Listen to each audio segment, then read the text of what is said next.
వీడియోకి అందరికీ స్వాగతం అండి. ఈ వీడియోలో మనం default parameters, rest, spread, destructuring దీని గురించి తెలుసుకుందాం. ఓకేనా? సో డిఫాల్ట్ పారామీటర్స్ అంటే ఏంటంటే ఏదైనా ఫంక్షన్కి మనం పారామీటర్స్ పాస్ చేయలేదనుకోండి, డిఫాల్ట్గా ఒక వాల్యూని పెట్టుకుంటాం. అప్పుడు ఏంటంటే మనం పారామీటర్ పాస్ చేయకపోయినా సరే ఎర్రర్ రాకుండా ఆ ఉన్న డిఫాల్ట్ వాల్యూతో అది ఎగ్జిస్ట్ చేసేస్తుంది. ఓకేనా? సపోజ్కి ఈ ఫంక్షన్ తీసుకున్నాం, గ్రీట్ అనే ఫంక్షన్. ఇక్కడ నేమ్ దీనికి గెస్ట్ అనేది డిఫాల్ట్ పెట్టుకున్నాం. ఇక్కడ చూడండి, ఫంక్షన్ కాల్ చేసేటప్పుడు నేమ్ను పాస్ చేసాను అనుకోండి, ఆ నేమ్ ఇస్తుంది. ఒకవేళ నేను నేమ్ పాస్ చేయకపోతే అది ఏదైతే డిఫాల్ట్ వాల్యూ ఉందో అది దాంతో ఆ ఫంక్షన్ ఫినిష్ చేస్తుంది. ఓకేనా?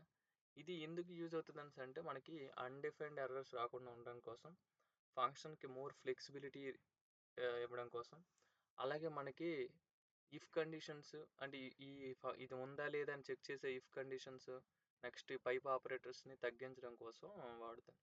ఎందుకంటే రియల్ టైంలో మనము ఒక ఫంక్షన్లో ఎక్కువ ఇఫ్ కండిషన్స్, ఎల్స్ కండిషన్స్ రాసుకుంటూ పోయామనుకోండి, ప్రొడక్షన్లో సోనార్ క్యూబ్ అని ఒకటి ఉంటుంది. అది ఏం చేస్తుంది అంటే ఇలా ఒక ఫంక్షన్లో ఎక్కువ ఇఫ్ కండిషన్లు గట్రా ఉంటే కోడ్ని ప్రొడక్షన్కి ఫినిష్ చేయకుండా ఎర్రర్స్ని త్రో చేస్తుంది.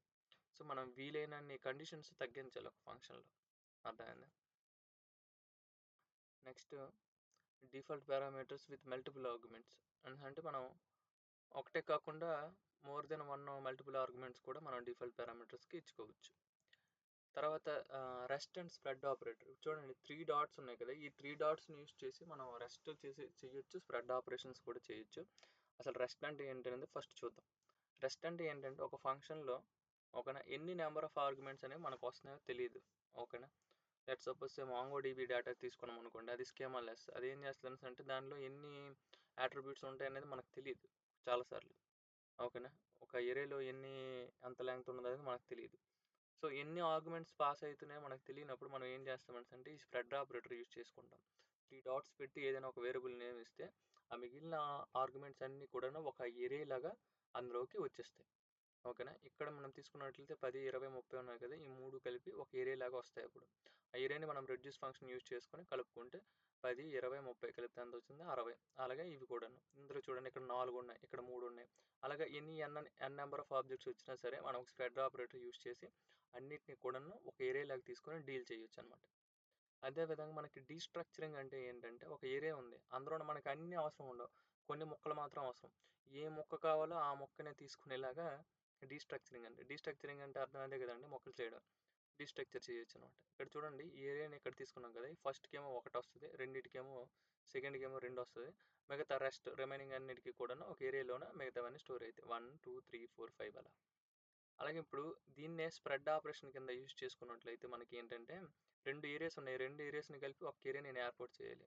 ఇప్పుడు మెర్జ్ చేయడం కోసం మనం ఈ స్ప్రెడ్ ఆపరేషన్ యూజ్ చేసుకోవచ్చు. 3 డాట్స్ ఏరియా 1, 3 డాట్స్ ఏరియా 2. అప్పుడు మనకి ఏమవుతుందంటే మెర్జ్ చేసిన ఏరియా మనకి వస్తుంది అనమాట. ఇదే విధంగా మనం ఆబ్జెక్ట్స్ని కూడా మెర్జ్ చేయొచ్చు అండి. ఓకేనా? ఆబ్జెక్ట్స్ని కూడా మనం మెర్జ్ చేయొచ్చు.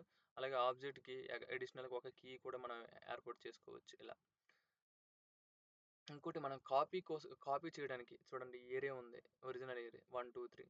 దీన్ని కాపీ చేసాం, ఇది కాపీడ్ ఏరియా. ఇలా చేయడం వల్ల ఏమవుతుంది అంటే ఇది కాపీ అవుతుంది. అంతే. మనం ఇప్పుడు కాపీ ఏరియాలోన ఏదైనా చేంజ్ చేసాం అనుకోండి, ఒరిజినల్ ఏరియా మనకి ఎఫెక్ట్ అవ్వదు. ఓకేనా?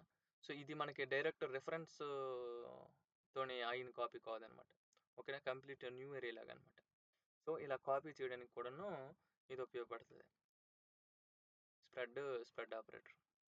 పోతే డీస్ట్రక్చరింగ్ గురించి ఇంకొంచెం తెలుసుకుందాం. డీస్ట్రక్చరింగ్ మనకి ఏరియాస్లో చూసాం కదా, ఇప్పుడు నెంబర్ అనే ఏరియా ఉంది, ఫస్ట్, సెకండ్, థర్డ్.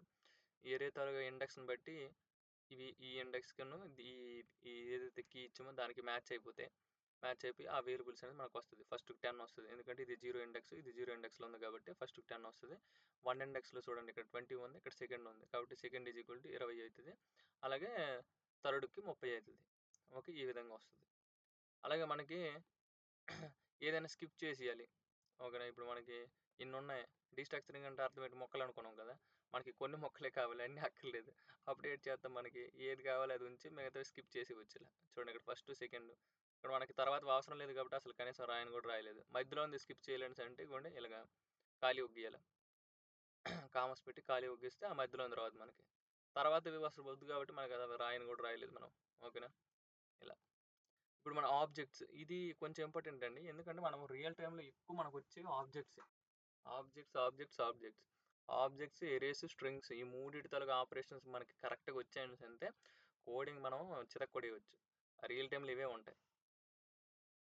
సో, ఈ ఆబ్జెక్ట్ రిసాక్షన్ చూడండి. ఇందులోనే మనకి స్పెసిఫిక్ కీస్ కావాలి. నేమ్, ఏజ్ అనే కీస్ కావాలి. నేమ్, ఏజ్ అనే కీస్ మనం వాడుకోవచ్చు. ఈ పర్సన్ నుంచి ఆ రెండిటి మాత్రమే నేను తీసుకున్నాను. ఇక్కడ చూడండి రీనేమింగ్ ఆబ్జెక్ట్స్ అన్నాడు కదా! ఇది కూడా మనం వాడతామండి. ఎందుకు వాడతాం అనేసంటే మనకి డేటాబేస్ నుంచి వచ్చేటప్పుడు మనకి అవి క్యామెల్ కేస్ కొన్నిసార్లు ఫాలో అవుతాయి. కొన్నిసార్లు పాస్కల్ కేస్ ఫాలో అవుతాయి. కొన్నిసార్లు మనకి ఏంటది లోవర్ కేస్ ఫాలో అవుతాయి. ఇలా డిఫరెంట్ డిఫరెంట్ కేసెస్‌లో మనకి డిఫరెంట్ వేరియబుల్స్ వస్తాయి. లేదంటే మనకి ఆల్రెడీ ఆ వేరియబుల్ నేమ్‌తో ఆల్రెడీ మన ఫైల్‌లో ఆల్రెడీ ఇంకొకటి ఉంటది. సో, ఇది ఇలాంటి సిట్యుయేషన్స్ అన్నిట్లో కూడాను రీనేమింగ్ చేయవలసిన అవసరం ఉంటది ఆబ్జెక్ట్‌లోని కీస్‌ని. అప్పుడు మనం ఇలా చేసుకోవచ్చండి. ఇప్పుడు చూడండి యూజర్ నేమ్ తీసుకున్నాను. యూజర్ నేమ్ తీసుకొని దాన్ని యూజర్ నేమ్ ఇక్కడ ఎన్ క్యాపిటల్ చేసి దీన్ని రీనేమ్ చేసుకున్నాం. ఓకేనా? సో, ఇది డిఫరెంట్ సిట్యుయేషన్స్‌లో మనం వేరియబుల్ నేమ్స్‌తో డీల్ చేయడానికి వచ్చినప్పుడు ఇలా డీస్ట్రక్చర్ చేసుకొని వేరియబుల్స్‌ని రీనేమ్ కూడా చేసుకోవచ్చు ఇక్కడే. ఓకేనా? ఈ విధంగా మనం వాడుకోవచ్చు.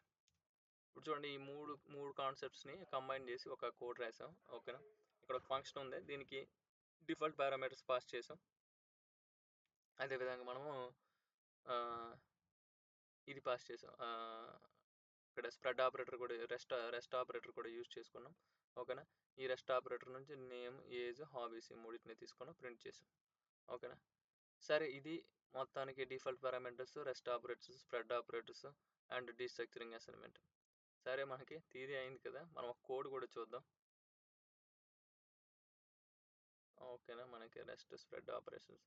ఇది సింపుల్ ఫంక్షన్ అని రాశాను. మీరు మిగతావన్నిటిని కూడాను ట్రై చేయండి. Especially the copy things, renaming things, destructuring objects those things మీరు ట్రై చేయండి. అవి మనకు అవసరం. ఓకేనా? సరే ఇక్కడ చూడండి మీరు simple function name, guest, age 18, hobbies. ఇప్పుడు నేను పాస్ చేశాను అనుకోండి. Name is equal to alias age 25. ఓకేనా? రిమైనింగ్ రీడింగ్, కోడింగ్, ట్రావెలింగ్ ఇవన్నీ మన హాబీస్ అనుకుంటే ఈ హాబీస్ అనే దీన్ని ఎరే లాగా వచ్చి ఇందులోకి వస్తుంది. చూడండి దీన్ని ఎగ్జిక్యూట్ చేసి మనం చూద్దాం. ఓకేనా? నేను జావాస్క్రిప్ట్ డీబగ్ టెర్మినల్‌లో ఉన్నాను. ఇక్కడ మనకి బ్రేక్ పాయింట్స్ కూడా పెట్టి ఉంచాం. ఇక్కడ చూసినట్లయితే మనకి ఫంక్షన్ అనేది కాల్ అయింది.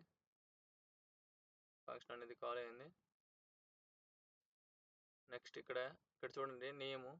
ఇక్కడ మీరు లోకల్‌లో చూసినట్లయితే ఏజ్ చూడండి 25 వచ్చింది. ఎందుకంటే ఇక్కడ నేను 25 పాస్ చేశాను. ఇక్కడ 18 ఇచ్చినప్పటికున్న డిఫాల్ట్ వాల్యూ ఇక్కడ 25 పాస్ చేశాను కాబట్టి ఇది వచ్చింది. అలాగే హాబీస్ మనం అక్కడ ఇచ్చాం కదా! ఆ హాబీస్ అన్నీ ఇక్కడికి వచ్చాయి. అదేవిధంగా నేమ్, అలియాస్ ఈ లోకల్‌లో మీరు చూసుకున్నట్లయితే ఈ ఫంక్షన్ తాలూకా లోకల్ వేరియబుల్స్‌లో ఇవన్నీ వచ్చాయి. ఇది రిటర్న్ చేసేస్తుంది. ఓకేనా? నేమ్, ఏజ్, హాబీస్‌ని రిటర్న్ చేస్తుంది. దీన్ని మనం ఇక్కడ కన్సోల్ చేస్తున్నాం. ఇక్కడ చూడండి అలియాస్ ఏజ్ 25 అదేవిధంగా హాబీస్. ఇప్పుడు నేను ఏం పాస్ చేయలేదు. ఓకేనా? ఏటిని పాస్ చేయకుండా జస్ట్ ఆ ఫంక్షన్‌ని కాల్ చేస్తున్నాను అంతేనే. ఇప్పుడేం జరుగుతుంది అనేసి ఓన్లీ డిఫాల్ట్ వాల్యూస్‌నే ఇది తీసుకుంటది. డిఫాల్ట్ వాల్యూస్‌ని తీసుకుంటది. డిఫాల్ట్ వాల్యూస్ ఇక్కడ మీరు చూసినట్లయితే ఏజ్ 20, నేమ్ వచ్చి గెస్ట్, హాబీస్ మనం ఏం పాస్ చేయలేదు కాబట్టి ఎంప్టీ ఏరియా అని మనకి ఇస్తుందన్నమాట. సో, ఈ విధంగా మనము డిఫరెంట్ టైప్స్‌లో ఆర్గ్యుమెంట్స్‌ని పాస్ చేసినప్పటికీ కూడాను మనకి ఏ ఎర్రర్స్ రాకుండా కోడ్ అనేది ఎగ్జిక్యూట్ అవుతూ ఉంటదన్నమాట. ఓకేనా? నేను నెక్స్ట్ వీడియోలో స్వాలో కాపీ, డీప్ కాపీ అనే కాన్సెప్ట్ గురించి చెప్తాను. ఇది మనకి చాలా ఇంపార్టెంట్. ఓకేనా? Thank you for listening.